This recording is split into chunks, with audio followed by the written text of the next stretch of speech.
Howdo, welcome back to Morrigan's Creations. Right now it's October, or as many in the hobby like to call it, Orktober, and that means only one thing. So since it is the season, I decided that in this video I was going to have a go at making my very own Killa can. To start, I chose to use a toxic waste sweet container, and after removing all the goods from inside, I needed to add some styrene.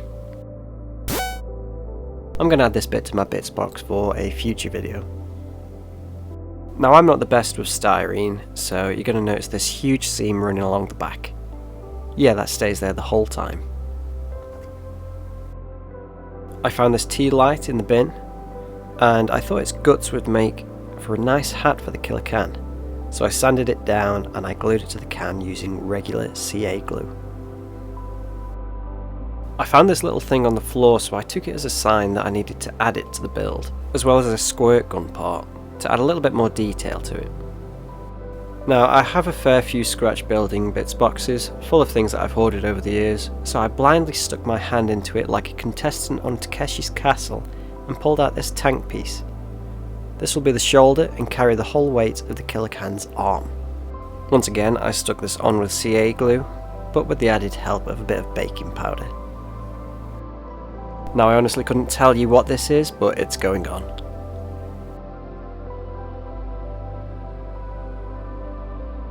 I'm lazy, so one of the gun arms is actually going to be made using this gun, which was again sanded down and stuck with, you guessed it, super glue. Normally at this point in the video, Terrain by Aaron tells his viewers a code word. Since I like to compete with him and copy, go ahead and comment a sheep emoji. This is a ring from one of those banners that supermarkets like to hang out on their car parks to advertise for stuff you don't really want.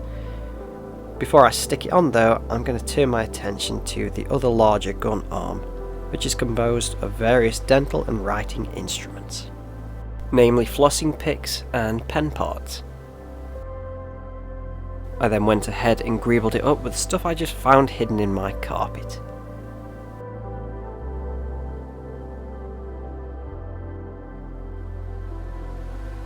Because I can't stick to anything for more than 5 minutes, I went back to working on the legs. I found these other squirt gun parts and thought that they'd work as a set of joints. After a bit of snipping, they just pushed right into place without the need for glue. As you can see, I'm really scraping the barrel here when it comes to materials, and I'm just going to use these Q-tips as pipes connecting the hips to the legs. These days these are made of paper, so they're very easy to bend. With a bit more super glue and baking powder, these just bent right into place and fit right inside those pen bits.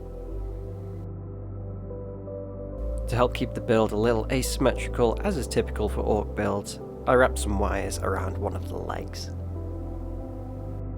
I dug out this base from one of my older projects that I'd never really finished. Next I went ahead and I used these recast nondescript resin robot feet that I found in a bush, and added them to my Killa can as a means for it to stand.